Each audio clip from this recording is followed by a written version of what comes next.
All right, I'm not even gonna waste your time. If you're clicking on this video, you've probably watched already 10 GoXLR tutorials and you're clicking around trying to know what the heck you're supposed to do with your GoXLR and you just wanna copy down some settings. Well, here you go. This is what I'm using for my Shure SM7B with my GoXLR. This is the noise gates tab right here. This is the equalizer tab right here. And this is the compressor tab right here. However, if you want to know what you're doing and actually understand the equipment that you are using so that way you can apply these settings to your particular voice and your particular microphone, stick around because I'm about to go into a deep dive of the GoXLR software, what everything means, what everything does, so that way you can stop sounding like trash. Let's get into it. All right, I get a lot of people that come into my streams all the time talking about what do you use for your audio? What do you use for your microphone, camera, all this type of stuff. And I'm finally gonna start making videos talking about my equipment and how to actually utilize this stuff. So you're listening to me with all the processing that I'm using from the GoXLR right now, and I'm about to disable it in 3, 2, 1. And this is what the Shure SM7B sounds like, completely raw with no audio editing. Now, there is something to note. My Shure SM7B is actually broken. I've had this thing since 2013, and it actually generates a lot more noise than any other microphone should. For example, if I touch my microphone, it does this. Yeah, that's not really supposed to happen. So my microphone is actually going to sound probably a little bit worse than yours does if you just got yours. However, without further ado, let's get into the settings and explaining everything. Like I said, my Shure SM7B is actually broken, so I am using a mic activator. You've probably heard of this if you were shopping around for an SM7B. It's like the Cloud Lifter, the Triton Fathead. I'm using this like little Clark Technique C1 or whatever. I'll throw up a picture, and that's what I'm using to give my microphone a little bit more gain. However, you can see right here that this is what my microphone is set at. So what you want to do here is make sure that your microphones are within that good range. Now my microphone is a little bit hot, so I'm going to turn this down a little bit to maybe 33. Now if you're using your GoXLR and your Shure SM7B without a mic activator, then you're probably going to want to be somewhere in the ballpark of like 50 to 60 decibels on the dynamic type on your GoXLR. Now, if you are using a mic activator and you're noticing, hey, something weird's happening, I'm not getting any audio, make sure you're on the condenser type because your mic activator actually needs to be powered. The next thing that we're going to get into is this noise gate here. And this is very important because this is going to reduce the background noise from your microphone immensely. So you're going to want to go ahead and increase this threshold until you hear the background noise completely fall off. For me, somewhere in the ballpark of around 45 to 42 decibels is where I generally want to be. So we're going to leave it right here. Now I have my noise gate very aggressive because of the fact that my Shure SM7B is broken. So it picks up on a lot more background noise than it should realistically. So for you, you can mess with this a little bit. Try increasing this release time so that way your voice sounds a lot more natural and it's not like cutting in and cutting out and cutting in and cutting out. That can be very distracting for a viewer. So you probably want to mess with this at least a little bit here. But for me, since mine has so much background noise, or if you have background noise yourself from like a fan, your PC, your dog barking, your mom and your dad divorcing, whatever, you might want to drop this down so that way people don't really have to hear that in between your speech. Now, this tab here is actually the most important in terms of shaping your sound, but we'll get there in a second. Let's go ahead and explain to you what a compressor is. Now, the compressor is a beautiful tab. You ever notice how when streamers are yelling or changing in their audio that they never really clip or sound nasty or ugly or distorted? Everything just stays smooth. That's the job of the compressor. Now, I'm not going to go too much into the boring details of why a compressor works or how a compressor works. Just listen to what I'm saying and copy down the settings and then tweak the things that I tell you to tweak. So first and foremost, the threshold. You see a lot of different streamers do a lot of different things here. However, generally speaking, you want to stay somewhere in the ballpark of 12 to 16 decibels on this threshold. This is going to get you the most natural sound without sounding too compressed. You still want to have some dynamic range to your voice. So we're going to drop this down ever so slightly.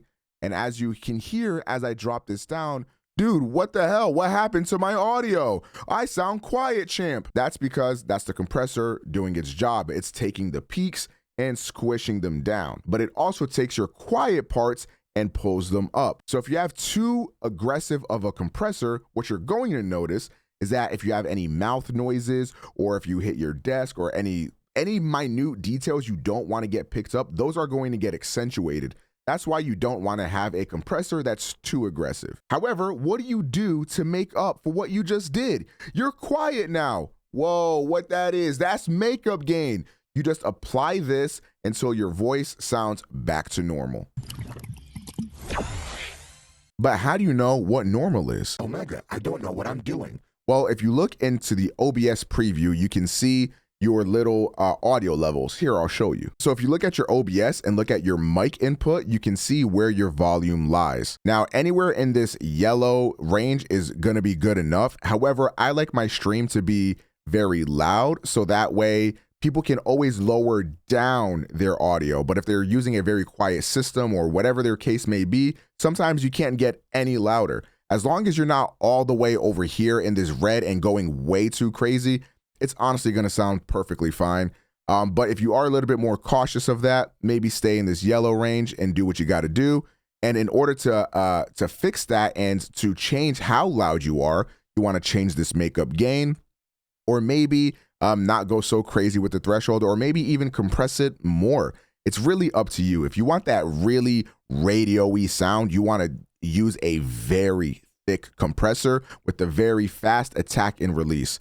Essentially, what the attack and release do is it's going to show how aggressive your compressor is using. Show how aggressive, that doesn't make any sense. It's going to make your compressor very aggressive and make it sound very thick and punchy, which you might want. So you could realistically drop this threshold down to like -20, 25, up that makeup gain, have this attack super low, have the release super low, and have a very like punchy, very radio type sound, if that's what you want to go for. However, I definitely prefer to have something that sounds a little bit more natural. So I tend to use something that sounds a little bit like this. And now for my favorite part, the equalizer, where you really get to shape your audio.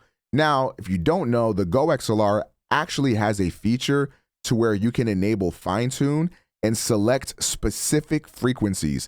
I highly recommend, if you do get into audio, to really mess with this and take advantage of this feature and really fine tune your audio. However, you probably just want to get up and go and know what you have to adjust to make your microphone sound the way you want it to. So for that reason, I will be using the bass frequencies here. Now, everything in this dark gray is going to be your sub bass to just bass region. So if you want that big boomy vocal, this is the kind of stuff you're going to want to mess with here. However, you need to be careful. If you go too overboard with these sub bass frequencies, what you can actually do is introduce mud and reduce the clarity of your vocals. Here's a pro tip for vocals. If you want something to be accentuated and stand out more, you might actually want to cut frequencies in the opposite direction. Whoa, what that mean? If you want your voice to sound more clear, it can actually help to reduce some of those bass frequencies, because these frequencies can be out of whack, and thus it can muddy up your vocal and make everything a lot more jumbled up. So for that reason, this sub bass region of 31 Hertz, I drop down. Now, it is important to note that I have a deeper voice than most people. So what I do for my voice is going to be different than what you do for your voice. For example, if your voice isn't as deep, you could low-key cut everything from 63 Hertz and below, because this is generally where boominess is going to lie in a vocal, or like if you hit your desk or something like that, like those really deep resonant frequencies are going to live in this area. And if you don't have any valuable information there for your voice, there's really no need to keep it in there. However, for me, on a personal tip, that's where a lot of my bass comes from, my authority. So I might want to increase that a little bit. And you can hear how that changes the vocal for yourself. Again, toy around with this stuff, have fun with it. It can be very fun. Around the 125 hertz is where I find is some boominess. So after messing with your audio, if you find that your voice sounds kind of like this, you might want to move around this 125 hertz range. However, where you really get a lot of boxiness is what we call it. This is where you're gonna wanna remove from the 250 to 500 hertz. Now, I ain't met a single voice, a single room, or a single microphone in my entire life that did not benefit from cutting at these two ranges. If there's one thing you do with the Shure SM7B, it is 100% cut 250 to 500 hertz, however much sounds good to you, and then boost up these higher end frequencies, which we'll get to in a second. But this is absolutely imperative. You must do this. It makes every microphone sound better, but particularly the Shure SM7B, which can sound very dark. So we cut at this 250 hertz range here, and you can already hear. Remember what I was saying earlier about sometimes cutting frequencies makes your voice sound more clear? All of a sudden, when I cut at that 250, my voice sounds a little bit more bright, a little bit more clear, a little bit more crisp, right? But I didn't add anything. I took stuff away. That's what I'm talking about. And then you're gonna wanna go ahead and do the same thing for 500 hertz. You might wanna mess around with this, flip them, maybe cut the 500 hertz more than the 250 hertz. Again, every voice is different, every room is different, every mic is different. Just tune this for yourself. Now, I also like to do a little bit of a cut at the 1 kilohertz. The reason why I cut around here is because this is where like nasal frequencies tend to live. So if you have a very nasally voice, this might be an area where you want to cut. So you can go ahead and cut this down, see what it sounds like, maybe extend it all the way up so you can really hear the frequency that you're cutting. And I find for me, I like to cut maybe right around here. And then finally, we add some shimmer, some sparkle to our vocal by giving it some detail in the 8 kilohertz and in the 16 kilohertz. And this can make the microphone sound a lot more airy and sound a lot more alive.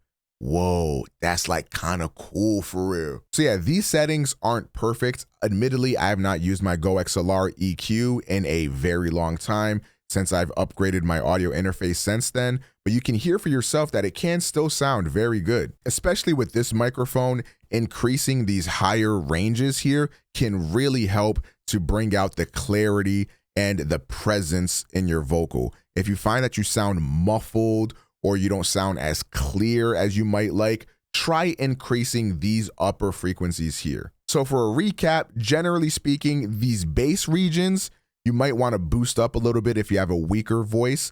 Maybe even do some cuts at the very low end, because that can help your voice stand out more, especially if you're playing a game and you have explosions and gunshots going off. If you're talking on top of that, it can really sound muffled and just really muddy. So you might want to cut some of this stuff down here. However, everybody wants that nice bassy voice. I get it, I understand. So give yourself a little bit of a boost at the 60 hertz, maybe even 125 hertz, depending on how your voice is. Do your cuts at 250 to 500 hertz to get rid of room tone, to get rid of boxiness, to get rid of that kind of muddy feeling where like you don't feel like any of your words are sticking out or standing out. If you find yourself feeling like, oh, why does my voice sound like all kind of like stuck in the mud type beat? It's because of these frequencies right here. These frequencies are really up to you. I know a lot of people that like to give themselves additional presence by giving themselves a little bit of a boost in this 2 kilohertz and 4 kilohertz range. You might like the way this sounds on your voice. You might like the way this sounds, period, honestly. But for me, I like to keep the general feel and tone of a microphone somewhat. And the Shure SM7B is a very dark microphone, so I don't like to make it sound too bright. Some clarity is not going to be that bad. So yeah, I hope this video helped you kind of understand your GoXLR a little bit more, helped you dial in your settings, and now hopefully you can sound PogChamp. I hate my life. But yeah, if you have any questions, feel free to leave them in the comment section down below. Tweet them at me on my Twitter. Ask me in my don't ask me in my chat. I'll probably get annoyed and then call you a bad word, and then you may never, you know, you'll probably feel pretty bad about yourself. But don't let that stop you from following me on Twitch. Okay, boys, thank you for watching. I'm gonna catch you in the next video.